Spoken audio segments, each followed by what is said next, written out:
अति सुंदर होता है मन अति सुंदर।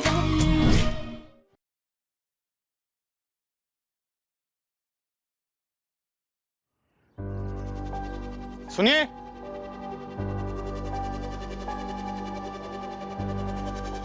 बहन जी, यहाँ आसपास में कोई मूर्ति बनाने वाला कारीगर है क्या?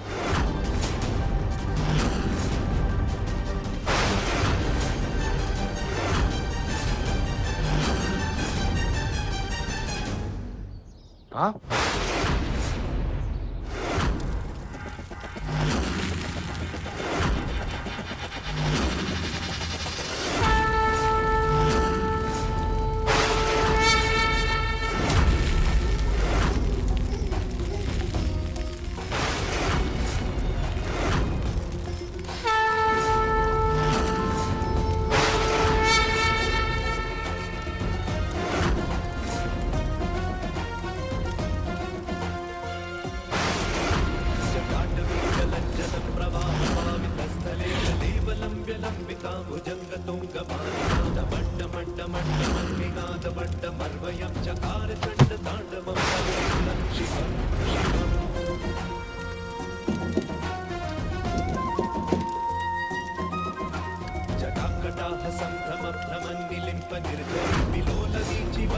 विराजमान मूर्धनि धगद् धगद् धगज्ज्वलल्ललाट पट्टहासि किशोर चन्द्रशेखरे रति प्रतिक्षणम्।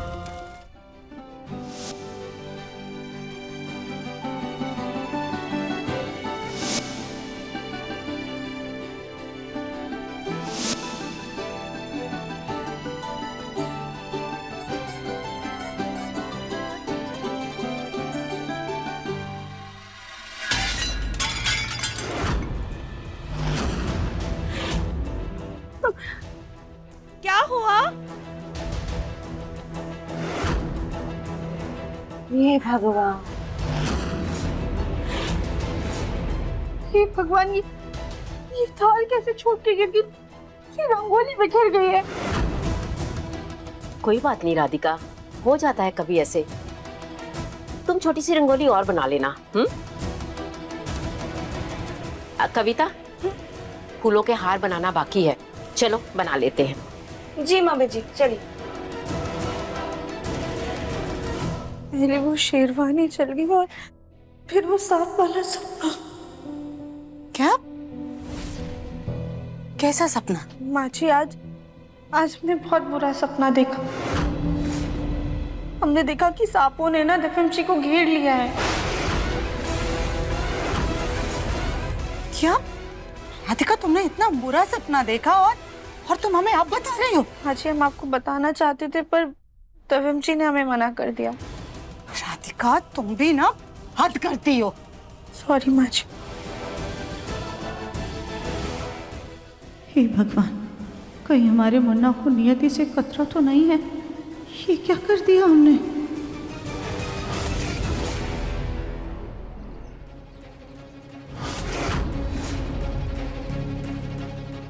मेरा बेटा, मेरा बच्चा, तू आ गया। माँ जी, आपको गलतफहमी हो रही है, मैं आपका बेटा नहीं हूँ। नहीं नहीं, मुझे पता है तू ही मेरा बेटा है। मुझे पता है तू ठाकुर से बदला लेने आया है। देखिए, आई एम सॉरी, लेकिन मैं बस आपसे रास्ता पूछने के लिए आया था और कुछ नहीं। नहीं नहीं, तू मेरा बेटा है। मैं अभी गांव वालों को बताऊंगी, उनसे कहूंगी मेरा बेटा आ गया, मेरा बेटा आया है, मेरा बेटा आया है। लगता है ये औरत के साथ कुछ बहुत ही बुरा हुआ, अभी तक सदमे में है। खैर, जल्दी से कारीगर को ढूंढता हूँ, निकलता हूँ इस जगह से। अजीब सी जगह, अजीब महसूस भी हो रहा है।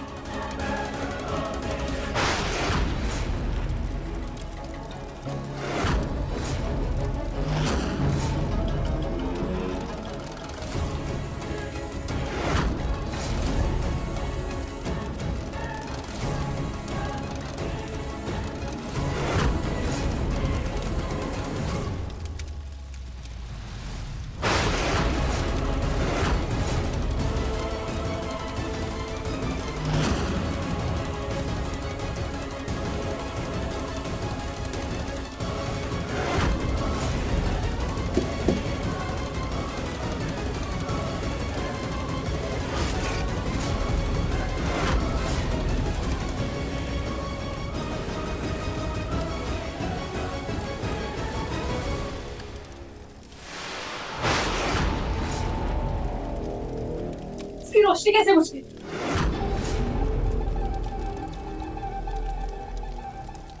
हाँ, मैं तो भूल ही गई कि नागमणि को कोई इंसान छूता है तो उसकी रोशनी खत्म हो जाती है।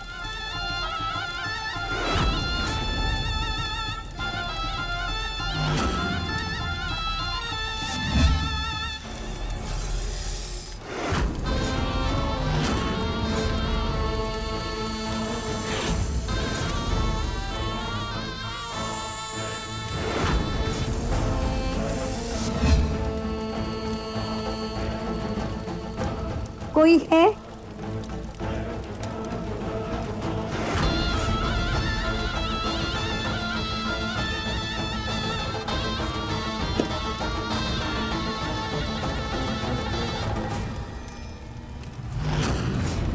आ गई तुम? काम हो गया?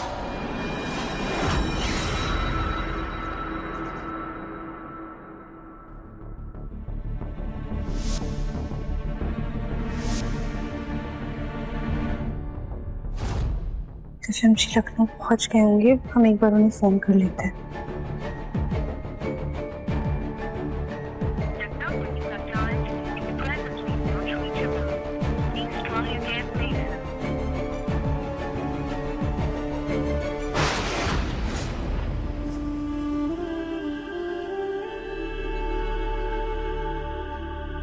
राधिका बेटा, क्या हुआ, परेशान लग रही हो? पापा जी, पूनम दिव्यम जी को फोन लगा रहे हैं पर उनका फोन ही नहीं लग रहा है। हमारा मन्ना बहुत ज्यादा घबरा रहा है। राधिका बेटा, तुम चिंता मत करो, दिव्यम ठीक ही होगा। हो सकता है वहाँ नेटवर्क ना हो, नेटवर्क आते ही तुम्हारा फोन लग जाएगा। वो ड्राइव कर रहा है ना, होता है कभी कभी, चिंता मत करो।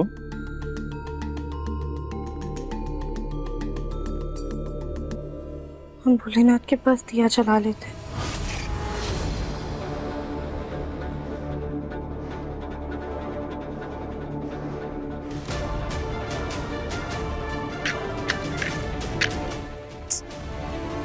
ये माचिस क्यों नहीं चल रही है?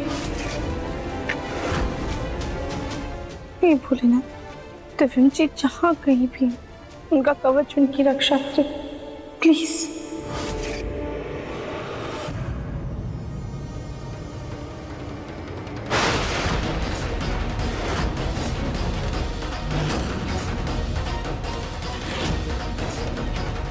काम हो गया।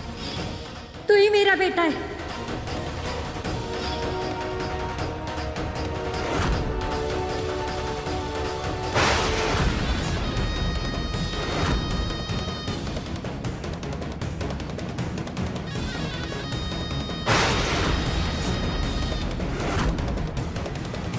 ये लो तुम्हारे काम की कीमत। और इस कवच को किसी अच्छी जगह फेंक देना।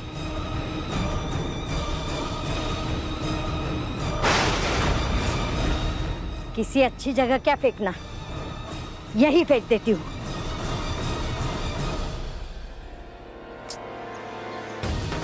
यार, हाँ फंस गया हूँ मैं। ना दूर दूर तक कोई दुकान दिखाई दे रही है, ना कोई कारीगर इंसान नहीं दिखाई दे रहा है मुझे। फोन में रेंज भी नहीं। निकलता हूँ यहाँ से, घर ही जाता हूँ।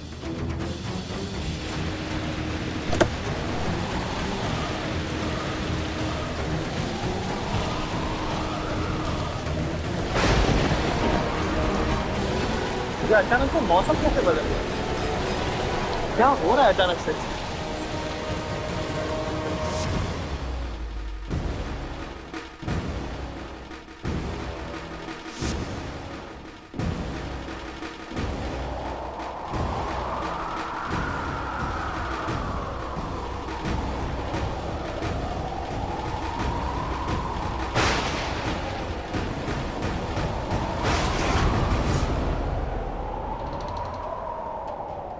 दरवाजा क्यों नहीं खोल रहा?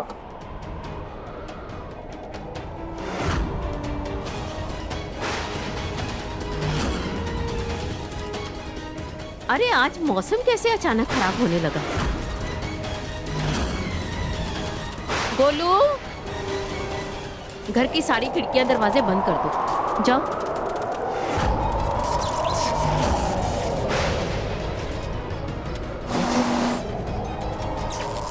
करण? हाँ, नहीं भूले ना, प्लीज हमारे दिव्यांशी की रक्षा कीजिए। उन पे कोई आँच बतानी दीजिए, प्लीज कैसे भी करके उन्हें सही सलामत घर ले आइए।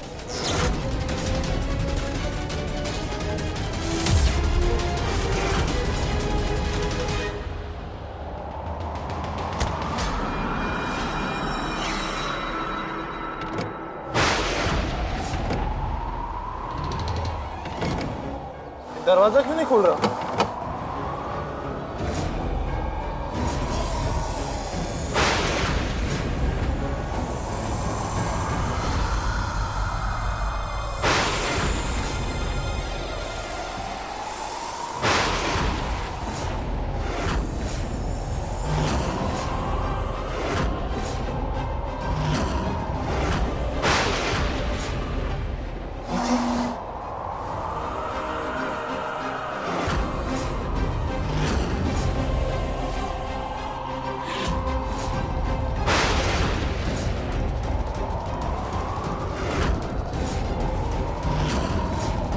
नियति क्या कर रही है यहाँ पे?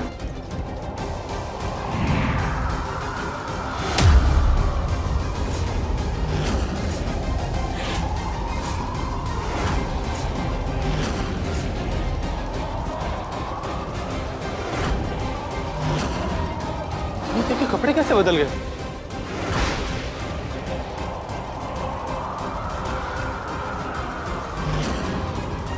कौन है ये नियति?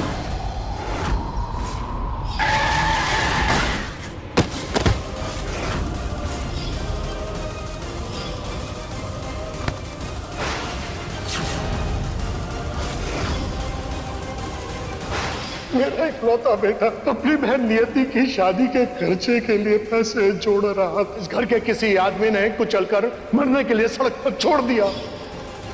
आप चाहे तो आप इस घर में काम कर सकते हैं। मुझे ये काम मंजूर है।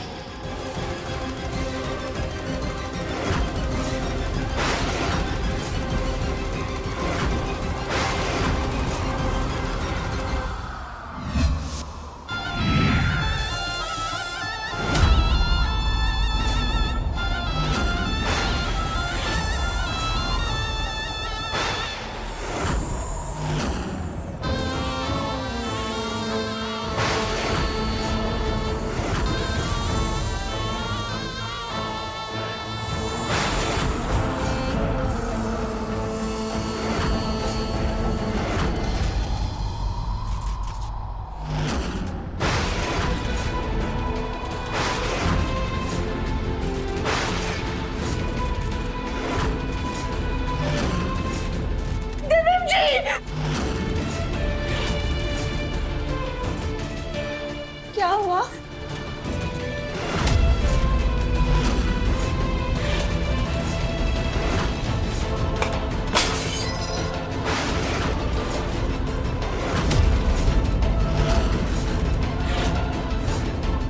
नहीं नहीं नहीं नहीं, दिव्यांशी को कुछ नहीं होना चाहिए। नहीं दादी दादी दादी, हमारा मन ना बहुत ज्यादा घबरा रहा है। हमने दिव्यांशी के नाम का दिया चलाया तो वो अचानक से बुझ गया। उनका फोन भी नहीं लग रहा है, पता नहीं दिव्यांशी ठीक होंगे या नहीं। दादी हमारा दिल बैठा जा रहा है, हम क्या करें? नहीं बेटा, तू चिंता मत कर, दिव्यम जहाँ भी है बिल्कुल ठीक है, तू खुद को संभालो। नहीं नहीं, हमें दोबारा से दिया चलाना होगा, दिया चलाना होगा हमें।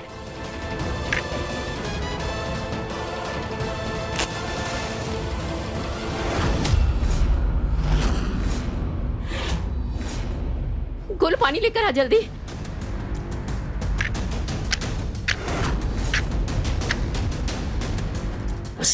दादी पानी। हाँ दे। राधिका बेटा पानी पी लो। पी लो बेटा, उठो पानी पियो। चलो पानी पियो, थोड़ा पानी पियो।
राधिका बेटा, राधिका बेटा, राधिका बेटा, पानी दे बेटा, पानी लो। पानी दे। राधिका बेटा, राधिका बेटा, राधिका, आंखें खोलो बेटा।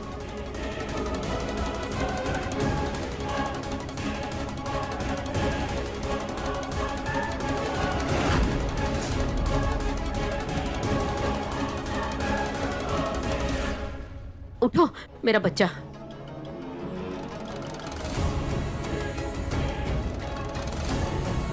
दादी दिव्यम जी आ गए ना? कहाँ है दिव्यम जी? बेटा वो आ जाएगा, तुम चिंता मत करो, अपना ध्यान रखो।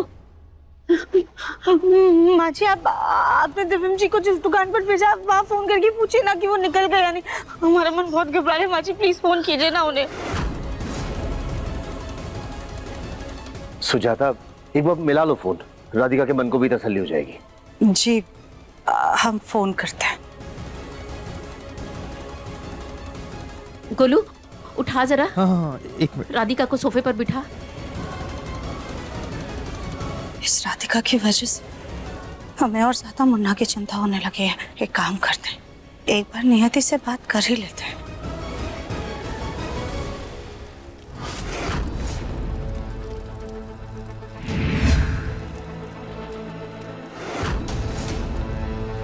पापा ने कहा था कि दिवाली की अमावस्या बहुत शक्तिशाली होती है। आज वो खास हवन करके मेरे विश्व को पुनः जीवित करेंगे।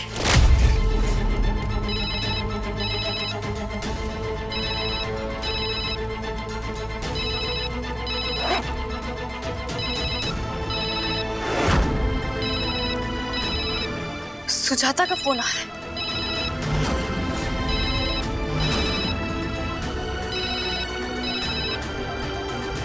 हेलो नियति, मुन्ना ठीक है ना? क्योंकि यहाँ घर में ना बहुत ज्यादा अपशगुन हो रहे हैं। सभी घर वालों को बहुत ज्यादा चिंता हो रही है मुन्ना की।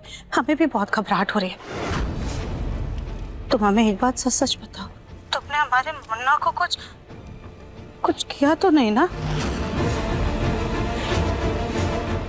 नहीं माँ जी, अभी तक तो मैं आपके बेटे से मिली भी नहीं और वो तो आए भी नहीं।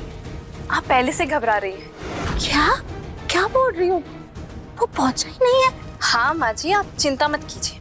आपका बेटा निर्दोष है तो हम उससे कुछ नहीं करेंगे, सिर्फ उससे बात करेंगे। आप चिंता मत कीजिए, मुझ पर भरोसा रखिए। चलो ठीक है नियति, कम से कम तुमसे बात करके हमारे मन को तसल्ली पहुंच गई, वरना इस राधिका की बातों से तो मन यूं ही घबराने लगा था।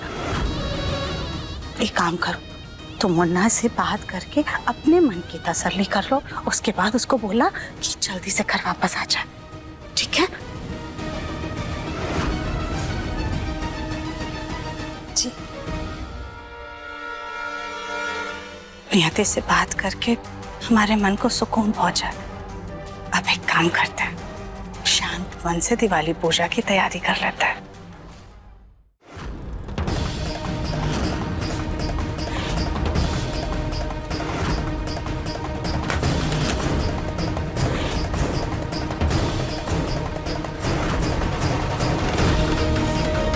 माफ करना सुजाता, लेकिन आज खून का बदला खून ही होगा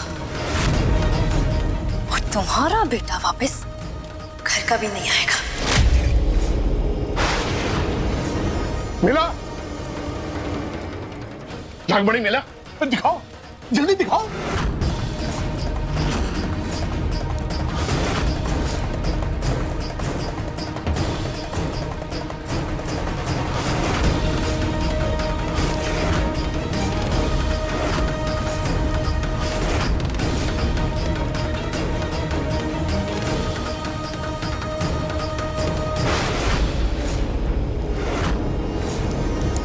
क्या कर रही हो तुम? ये नागमणि शिव जी के नागों की अमानत है। आप भले ही सपेरे हैं, मेरे पिता समान, लेकिन है तो इंसान ही। इसलिए हम ये मणि आपको छूने नहीं दे सकते। ठीक है, जैसे तुम्हारी मर्जी। चलो बिना विलंब किए पुनर्जीवित की विधि शुरू करते हैं। पहले दिव्याम के माथे और हाथ पे भस्म लगाओ, उसके बाद दिव्यांग के चारों तरफ भस्म की रेखा बनाओ। दिव्यांग के सर से लेकर पैर के अंगूठे तक नागमणि को 3 बार घुमाओ और यही प्रक्रिया तुम्हें विश्वा के मृत शरीर के ऊपर भी करनी होगी। मृत शरीर? क्यों, क्या हुआ? वो तो बंसल निवास में ही है। क्या? तुम इतनी बड़ी लापरवाही कैसे कर सकती हो? अपने पति का मृत शरीर वापस चाहिए तुम्हें और तुम उसका शरीर तुम अपने दुश्मन के घर छोड़ाई हो। अमावस्या की रात बीतने में अभी कुछ ही घंटे शेष रह गए, फिर यह विधि पूरी नहीं हो पाएगी। मैं अभी जाकर विश्वा का शरीर लेकर आती हूँ। लौटने से पहले दिव्यांग होश आ गया तो? नहीं, मैंने इसे हल्का सा डसा है और मेरा जहर इसके खून में धीरे धीरे मिलेगा और इसका शरीर अंदर से खोखला हो जाएगा। इसका होश में आना मुश्किल है। मैं घर जाकर आती हूँ।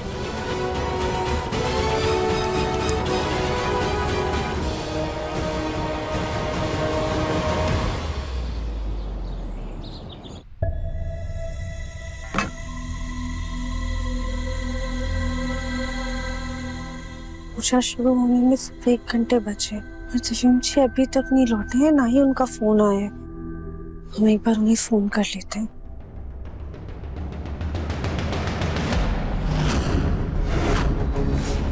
राधिका, घर में अच्छा खासा त्योहार का माहौल है, तुम इस तरह से दिव्यम की चिंता करके सबको परेशान क्यों कर रही हो? हाँ, और वैसे भी दिव्यम कोई बच्चा नहीं है छोटा जो कहीं जा नहीं सकता है। हमने कहा ना, वो वहां से निकल चुका है, पूजा से पहले समय से पहुंच जाएगा। फिर इस तरह से चिंता क्यों कर रही हो? और शहर में दिव्यम के बहुत सारे दोस्त हैं, हो सकता है किसी दोस्त को दिवाली की बधाई देने के लिए रुक गया होगा। तुम्हें बेकार में चिंता करके घर वालों को तंग करना बंद करो, समझी?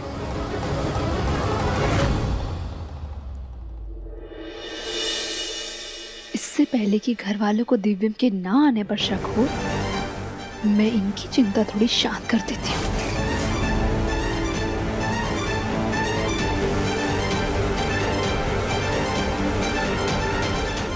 अच्छा हुआ मैं अपने साथ दिव्यम का फोन लेकर आई हूँ।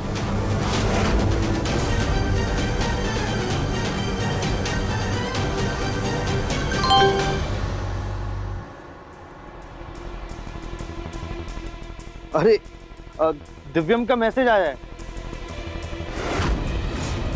क्या? उसने कहा है कि उसे आने में देर हो जाएगी, उसकी गाड़ी खराब हो गई है।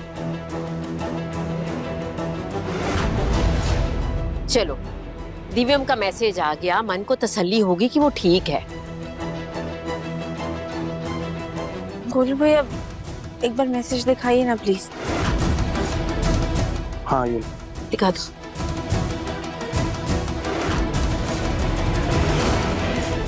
अगर दिव्यम जी मैसेज कर रहे हैं तो वो फोन क्यों नहीं उठा रहे? गोलू भैया, आप दिव्यम जी को फोन कीजिए ना। अरे तुम लोग भी क्या परेशान हो रहे हो सकता है उसके फोन में बैटरी कम होगी, इसलिए उसने मैसेज किया है, फोन नहीं उठा रहा है। अब ये बार बार फोन करके जो उसके फोन में बची कुची बैटरी होगी ना, उसे भी मत खत्म करो। अगर इमरजेंसी पड़ गई तो फिर वो किसी कैब को या मैकेनिक को कैसे कॉल करेगा? सही कह रही है चाची, रहने देता हूँ। और राधिका, दिव्यम का मैसेज आ गया है, वो आ जाएगा समय से। अब तुम ना चुपचाप पूजा की तैयारियों में ध्यान दो। पता नहीं इतनी चीजों के बाद भी हमारे मन से घबराहट जा क्यों नहीं रही है।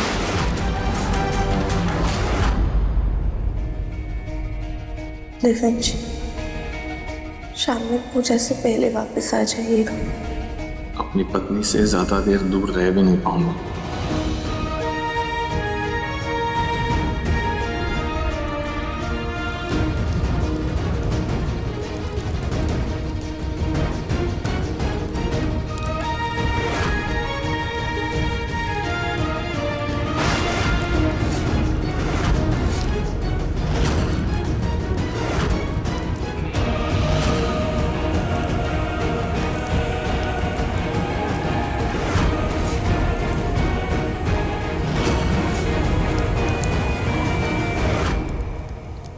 नागिन ने तो इसे डसा है, फिर इसे होश कैसे आ सकता है? लगता है बहुत ही करीबी इंसान का सपना दिख रहा है ये।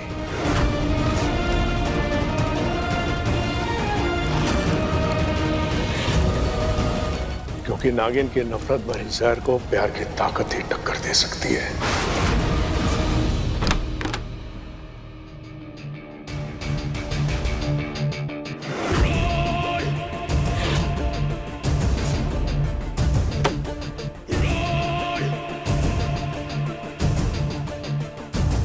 बस आज की रात और विश्वा, उसके बाद हम दोनों को दोबारा एक होने से कोई नहीं रोक सकता। हम पूजा की तैयारी कर लेते हैं, शायद तब तक दिव्यम जी लौट आए। हम तो नियति के कमरे की लाइट चालू करना ही भूल गए।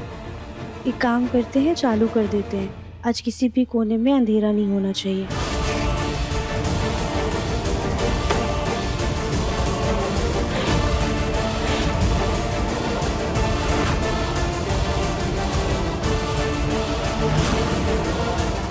नियति वापस आ गई क्या?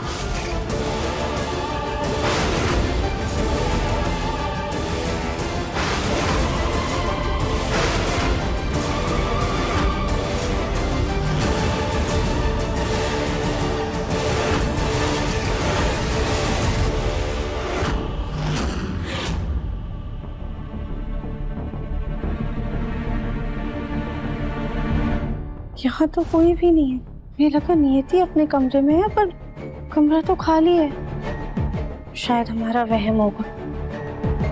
पर ये लाइट्स किसने चालू की?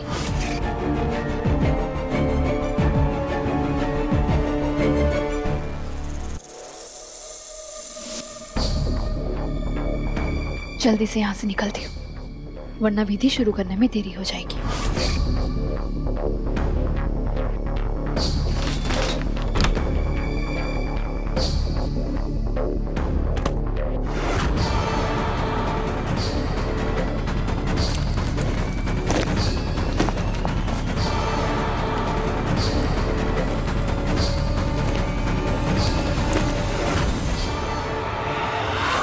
कौन है वहाँ?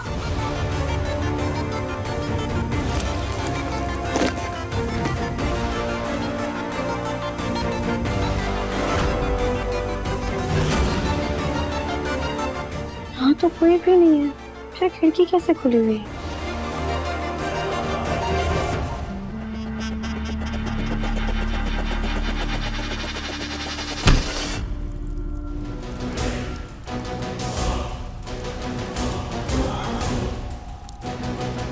कहाँ रह गई वो नागिन? इसके चक्कर में कहीं मेरा मकसद अधूरा ना रह जाए।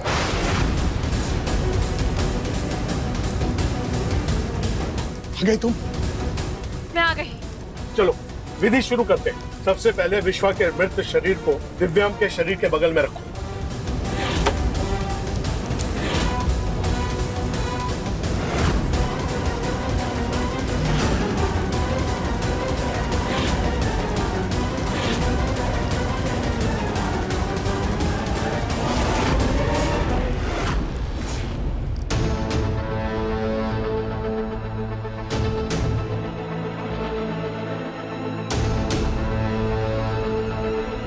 दादी, हमने पूजा की तो सारी तैयारियां कर ली हैं, पर दिव्यम जी अभी तक घर नहीं लौटे हैं। हाँ, अब तक तो कार ठीक हो जानी चाहिए थी। इतना टाइम क्यों लग रहा है दिव्यम को आने में? बोलो बेटा, फोन करो ना दिव्यम जी।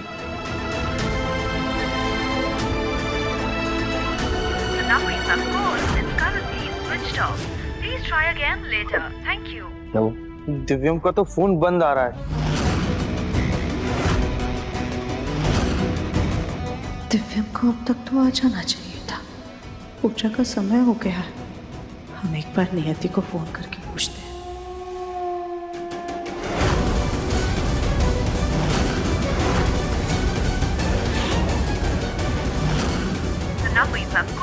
स्विच ऑफ जा रहा है। नियति का भी फोन बंद आ रहा है। कहीं नियति ने सच में हमारे मुन्ना को कुछ कर तो नहीं दिया। अभी तक तो हमें तसल्ली थी, लेकिन अब हमें भी घबराहट हो रही है। राधिका, पूजा का मुहूर्त शुरू होने वाला है। पूजा मुहूर्त में हो जानी चाहिए। दादी लेकिन जी के बिना कैसे पूजा कर सकते हैं?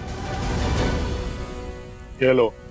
ये खंजर किस लिए? जब तुम दिव्यांग को भस्म लगाकर नागमणि को 3 बार घुमा दोगी, उसके बाद ये खंजर दिव्यांग के दिल में फूंक देगा। उसके बाद नागमणि महादेव को अर्पित कर देना। फिर महादेव और नागमणि की शक्ति से तुम्हारे विश्वा का पुनर्जन्म होगा।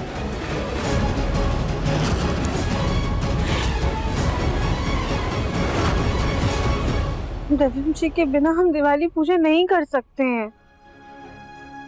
राधिका, हम तुम्हारी बेचैनी समझ सकते हैं, लेकिन लक्ष्मी पूजन का मुहूर्त पर शुरू होना बहुत जरूरी होता है।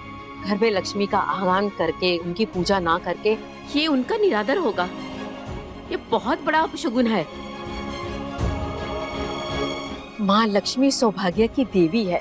उनका सौभाग्य उनके साथ चलता है, परछाई बनकर उनके साथ रहता है। और विष्णु जी उनके साथ हो ना हो, लेकिन उनका प्यार और उनका पतिव्रता कवच उनके सुहाग की रक्षा करता है। और आज के दिन अगर किसी सुहागन को उनका आशीर्वाद मिल जाए तो उनके पति को आज भी नहीं आ सकती। राधिका, तुम पूरे दिल से माँ लक्ष्मी की पूजा करो, फिर देखना कैसे माँ लक्ष्मी खुद आकर दिव्यम की रक्षा करती है। वो दिव्यम के साथ कोई अनहोनी नहीं होने देगी। और गणेश भगवान तो है विघ्न हरता, वो सबके विघ्न दूर करते हैं। वो अपने भक्तों को मुसीबत में से निकालते हैं। देखना, वो दिव्यम की हर मुसीबत को दूर करेंगे। आज के दिन माँ लक्ष्मी और गणेश भगवान कभी अपने भक्तों को दुख नहीं देते। दिवाली के दिन तो माँ लक्ष्मी सबको सौभाग्य का आशीर्वाद देती है, और ये आशीर्वाद तुम्हें भी मिलेगा। तुम बस सच्चे मन से उनको याद करो, फिर देखना दिव्यम जल्द से जल्द सही सलामत घर वापस आएगी।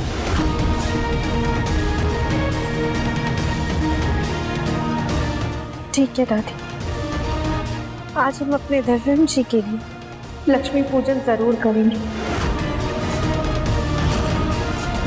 हम माँ लक्ष्मी से अपने लिए ताउम्र का सौभाग्य मांगेंगे।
माँ लक्ष्मी, हम सच्चे दिल से आपकी आराधना करते हैं और आपसे प्रार्थना करते हैं कि हमारे दिव्यम जी की रक्षा करना।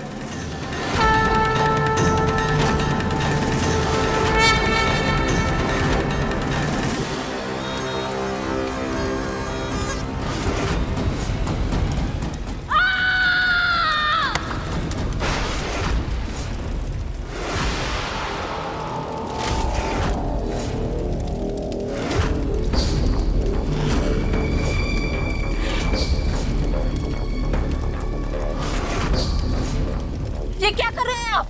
खंजर घोंपने से पहले दिव्यांग के शरीर पर 3 बार नागमणि घुमानी है। हाँ, मैं तो भूल ही गई थी। मैं अभी नागमणि घुमाती हूँ।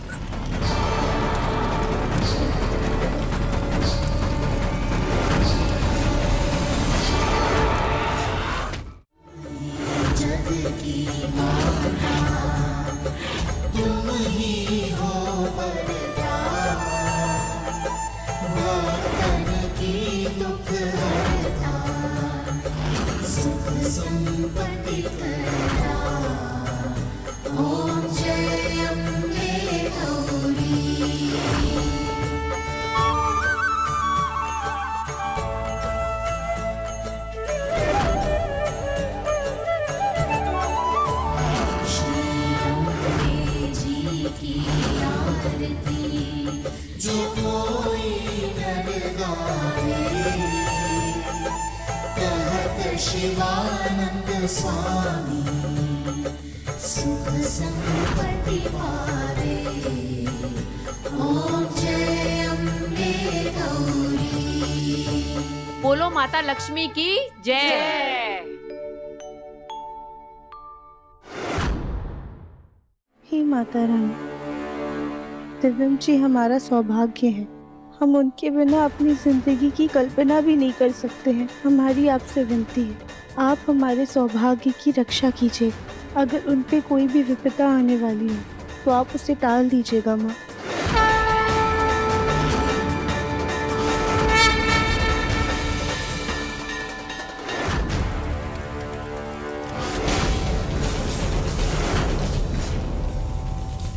नागमणि कहाँ गई? कहाँ गई का क्या मतलब? तुम्हारे पास ही तो थी ना। मैं जब बक्सा लेने गई थी तो मैंने मनी इस झोले में रखी थी। इसमें तो कुछ भी नहीं है। नागमणि गई कहाँ? नागमणि कैसे खोज सकती हो? तुम्हें पता है कितनी कीमती होती है वो? नागिन होकर तुम एक नागमणि को नहीं संभाल सकी। नागमणि की कीमत मुझसे बेहतर कोई नहीं जानता है। मैं तो खुद हैरान हूँ कि नागमणि कहाँ गई।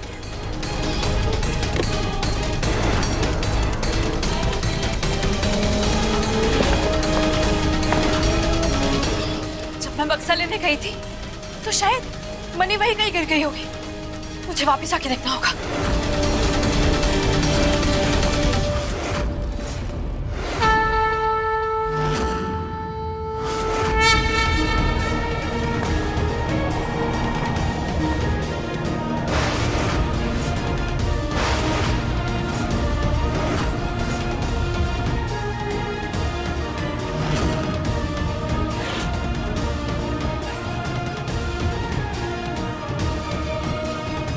देखा राधिका, माँ की चुनरी तुम्हारे सर पर आ गई।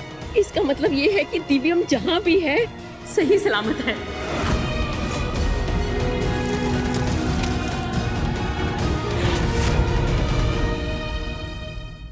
मन अति सुंदर शाम 7:30 बजे तंगल टीवी पर।